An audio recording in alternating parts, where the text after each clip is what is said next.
Assalamualaikum warahmatullahi wabarakatuh.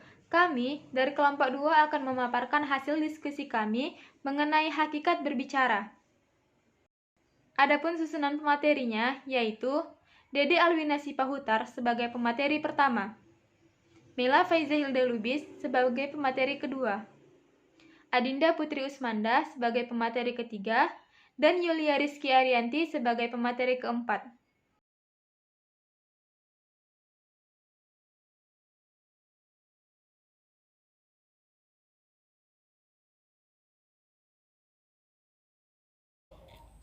Assalamualaikum warahmatullahi wabarakatuh. Saya Dede Alwina Sipahutar akan menjelaskan tentang pengertian berbicara, hakikat berbicara, dan tujuan berbicara. Yaitu pertama, menurut Suhendar, berbicara adalah proses perubahan wujud atau pikiran atau perasaan menjadi wujud ujaran. Ujaran yang dimaksud adalah bunyi-bunyi bahasa yang bermakna.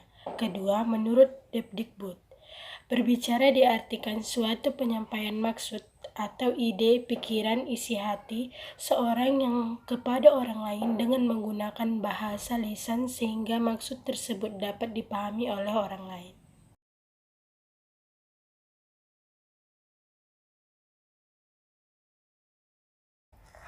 Hakikat berbicara menyangkut beberapa hal, yaitu berbicara merupakan ekspresi diri, berbicara merupakan mental motorik, berbicara terjadi dalam konteks ruang dan waktu, berbicara merupakan keterampilan berbahasa yang bersifat produktif.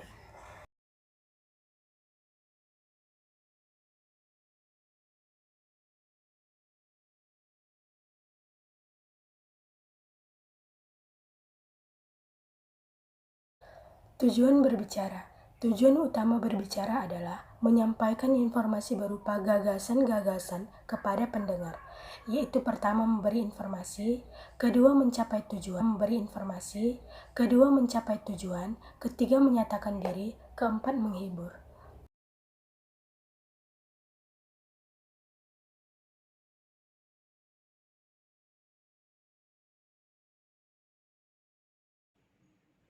Baiklah, saya Mela Faiza Hilda Lubis akan menjelaskan materi mengenai jenis-jenis kegiatan berbicara.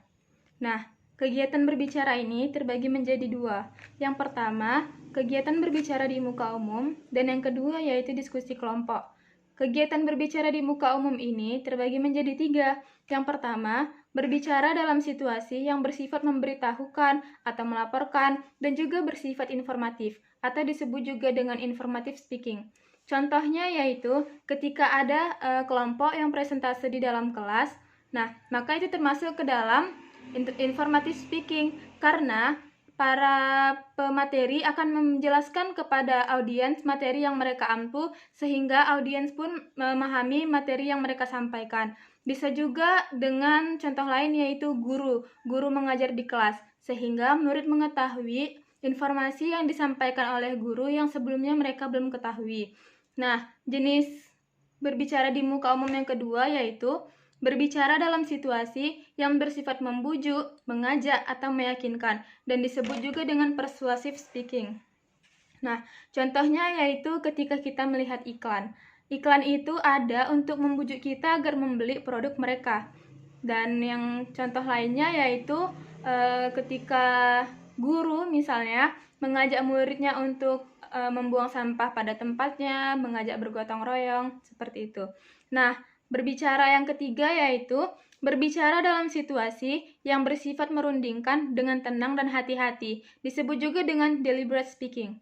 Contohnya yaitu ketika kita misalnya ada organisasi. Nah, organisasi kita itu ingin mengadakan suatu kegiatan. Maka untuk melakukan kegiatan itu pastilah ada runtutan acaranya. Nah, pasti ada dilakukannya perundingan secara matang dengan seluruh anggota organisasi agar mencapai apa-apa aja yang akan dilakukan dalam kegiatan tersebut. Nah, jenis berbicara yang kedua tadi adalah diskusi kelompok. Contohnya yang pertama yaitu ada kelompok resmi atau formal, yang kedua ada kelompok tidak resmi atau non-formal, yang ketiga ada prosedur parlementer, dan yang keempat yaitu debat. Mungkin agak asing di telinga kita mengenai prosedur parlementer. Nah, prosedur parlementer itu ya adalah diskusi, namun diskusinya lebih tertata rapi atau lebih formal dan memiliki aturan-aturan terhadap audiensnya. Terima kasih.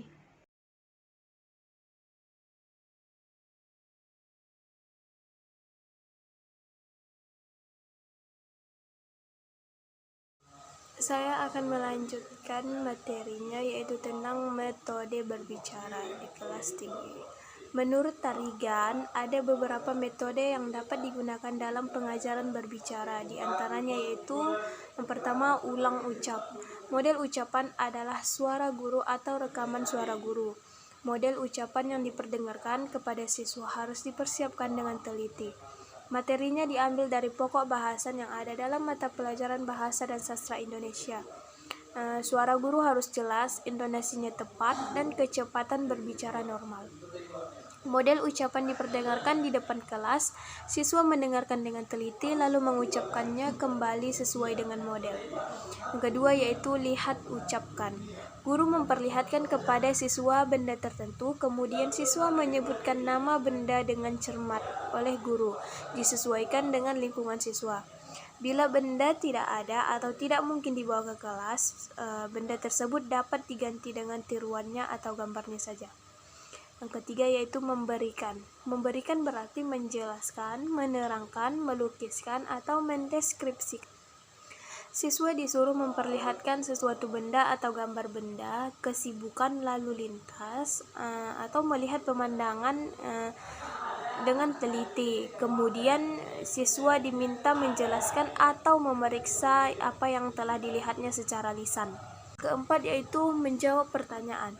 Siswa yang susah atau malu berbicara dapat dipancing untuk berbicara dengan menjawab pertanyaan mengenai dirinya. Misalnya mengenai nama, usia, tempat tinggal, pekerjaan, serta orang tua.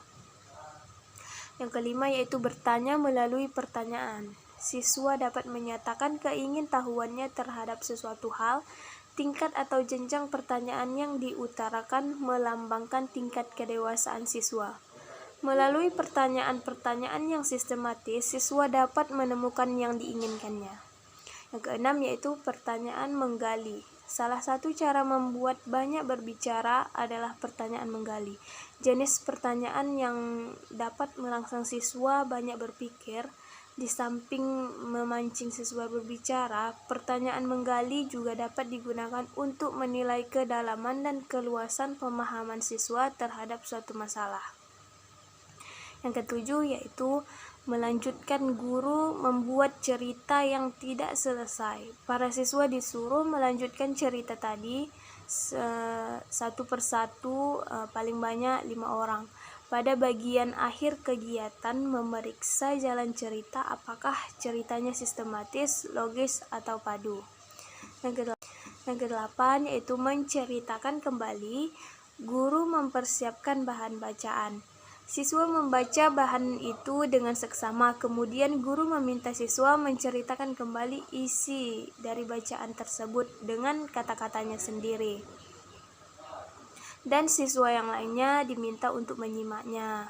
Kemudian siswa diminta menceritakan isinya dengan kata-katanya sendiri lagi. Yang kesembilan yaitu percakapan. Percakapan adalah pertukaran pikiran atau pendapat mengenai suatu topik antar dua atau lebih. Dalam percakapan ada dua kegiatan, yaitu menyimak dan berbicara silih berganti. Suasana dalam percakapan biasanya akrab, spontan, dan wajar. Topik pembicaraan adalah hal yang diminati bersama. Percakapan merupakan suasana pengembangan keterampilan berbicara. Dan ke-10 yaitu parafrase. Parafrase berarti beralih bentuk, misalnya memprosakan isi atau sebaliknya mempuisikan prosa. Guru mempersiapkan sebuah puisi yang cocok bagi kelas itu. Guru membacakan puisi itu dengan suara jelas, intonasi yang tepat, dan kecepatan normal. Siswa menyimak pembacaan dan kemudian menceritakannya dengan kata-katanya sendiri. Nomor 11 adalah reka cerita gambar. Sebuah gambar atau rangkaian beberapa gambar merupakan sarana ampuh untuk memancing, mendorong, atau memotivasi siswa berbicara. Caranya, guru memberikan potongan-potongan beberapa gambar. Siswa harus menyusunnya menjadi urutan yang sesuai, lalu menyusun sebuah cerita dengan berdasarkan gambar tersebut. Yang ke-12 yaitu bermain peran siswa bertindak, berlaku dan berbahasa seperti orang yang diperankannya. Dari segi bahasa, berarti siswa harus mengenal dan dapat menggunakan ragam-ragam bahasa. Ke-13 yaitu wawancara. Wawancara adalah percakapan dalam bentuk tanya jawab. Pewawancara biasanya wartawan atau penyiar radio atau televisi. Orang yang diwawancarai adalah orang yang berprestasi, orang yang ahli, atau orang yang istimewa. Melalui latihan wawancara itu, siswa dapat mengembangkan keterampilan berbicaranya. Yang terakhir yaitu 14, yaitu memperlihatkan dan bercerita atau show and tell. Siswa disuruh membawa benda-benda atau mainan yang mereka sukai ke sekolah, dan mereka akan menceritakan tentang benda tersebut. Kegiatan ini merupakan jembatan yang menyenangkan antara rumah dan sekolah. Beberapa anak mungkin perlu dorongan untuk memulai kegiatan ini, meskipun mereka telah disuruh menyiapkan hal-hal yang akan diceritakan tentang benda yang akan dibawanya.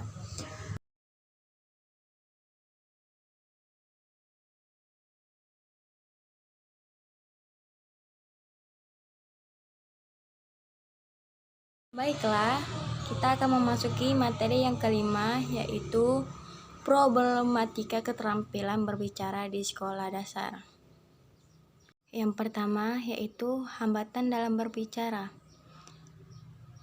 Hambatan dalam berbicara ada dua macam, yaitu hambatan internal dan eksternal. Hambatan eksternal memiliki beberapa jenis, yaitu pertama, ketidaksempurnaan alat ucap. Yang kedua, penguasaan komponen. Kebahasaan komponen meliputi lafaz dan intonasi pilihan kata atau diksi. Struktur bahasa, gaya bahasa. Yang ketiga, yaitu penggunaan komponen isi, meliputi hubungan isi dengan topik, struktur isi, kualitas isi, dan kuantitas isi. Yang kedua yaitu hambatan eksternal, memiliki jenis-jenisnya, yaitu suara atau bunyi, kondisi ruangan media, pengetahuan pendengaran. Baiklah, kita akan memasuki materi yang kedua, yaitu keterampilan dalam berbicara. Materi yang kedua yaitu keterampilan dalam berbicara. Keterampilan dalam berbicara memiliki beberapa fungsi dan jenisnya. Yang pertama yaitu mengucapkan bunyi-bunyi yang berbeda secara jelas sehingga pendengar dapat membedakannya. Yang kedua, menggunakan tekanan dan nada serta intonasi secara jelas dan tepat sehingga pendengar dapat memahami apa yang diucapkan pembicara. Yang ketiga yaitu menggunakan bentuk-bentuk kata, urutan kata, serta pilihan kata yang tepat. Yang keempat yaitu menggunakan register atau ragam bahasa yang sesuai terhadap situasi komunikasi terhadap sesuai ditinjau dari hubungan antar pembicara dan pendengar. Yang kelima yaitu berupaya agar kalimat-kalimat utamanya jelas bagi pendengar. Perhatian teman-teman semua. Wabillahi taufiq wal hidayah. Wassalamualaikum warahmatullahi wabarakatuh.